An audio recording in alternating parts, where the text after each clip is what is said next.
नमस्कार दुग्धव्यवसायक मित्रांनो, सीमाटी फार्म चॅनलमध्ये आपल्या सर्वांचे स्वागत आहे।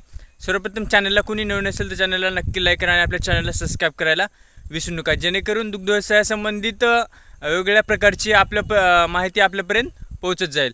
तर दुग्धव्यवसायक मित्रांनो, आता सध्याच्या घडीला नेमकं झालं आहे काय की आपला शिकलेला तरुण नोकरीच्या पाठीमागं न लागता त्याला कुठेतरी स्वतःचा एक व्यवसाय करावासा वाटतोय, कारण सध्याला नोकरीचं प्रमाण कुठेतरी कमी झालेलं आहे आणि तरुणांना जास्तीत जास्त वय होतंय। या कारणामुळं कुठेतरी आपल्याला शेतीकडं असो किंवा व्यवसायाकडं वळण्याचं साधन खूप चांगलं वाटत आहे।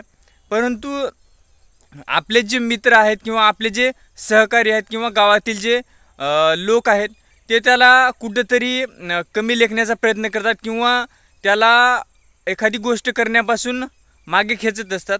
तर ही गोष्ट पूर्णपणे चुकीची आहे। आता माझ्यासारख्या तरुणांना जर घरचा व्यवसाय असेल तर त्याच्यामध्ये पडून जर आपल्याला याच्यामध्ये काही वेगळं करण्याचा आपण प्रयत्न करत असेल तर त्याला आपण खरंच मदत केली पाहिजे, कारण दुग्ध व्यवसाय असो किंवा शेती संबंधित कोणता व्यवसाय असो तर तो करत असताना जर आपण आपलं 100% दिलं आणि त्याला आपल्या नॉलेजची भर दिली, कारण जसं जसं जग पुढे जाते तसं तसं आधुनिक पद्धतीने आपण दुग्ध व्यवसाय करण्यात त्याच्यामध्ये काहीतरी बदल करत आहोत। जे नवीन तरुण आहेत त्याच्यामध्ये काहीतरी वेगळं करण्याचा प्रयत्न करतात, परंतु आपलेच लोक त्याला कुठेतरी मागं खेचण्याचा प्रयत्न करतात की तू एवढा शिकलेला मुलगा आहे आणि तुला नोकरी लागत नाही म्हणून तू शेण काढतोय, कारण याच्यामध्ये फक्त शेणच उरतं।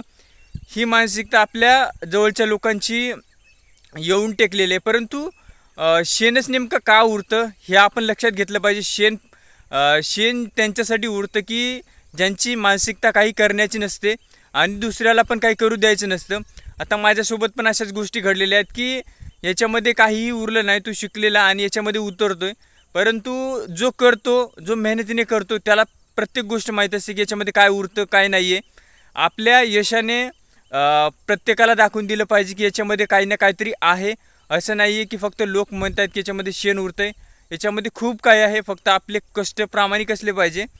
जर आपणच आपल्या सहकाऱ्यांना किंवा मित्रांना जर असं डिमोटिवेट करत असेल किंवा त्यांना मागे खेचण्याचा प्रयत्न करत असेल तर ही पूर्णपणे खूप चुकीची गोष्ट किंवा लाजिरवाणी गोष्ट आहे।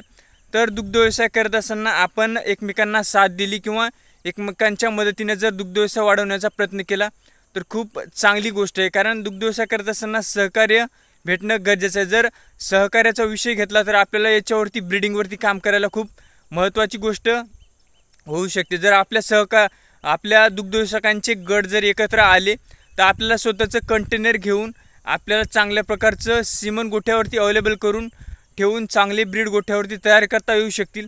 ही सर्वात महत्त्वाची गोष्ट एकमेकांनी सोबत राहिल्याच्या नंतर करता येऊ शकते।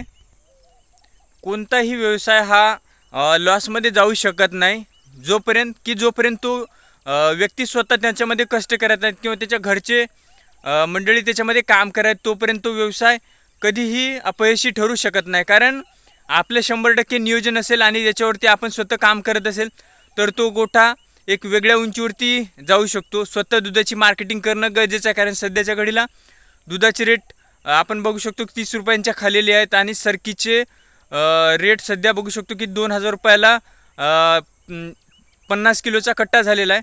तर हे कुठेतरी शेतकऱ्याला परवडणारे नाही आहे। त्यासाठी स्वतः दुधाची विक्री करणं गरजेचं आहे आणि एकमेकांचा आधार देणं गरजेचं आहे। आपण बघू शकतो की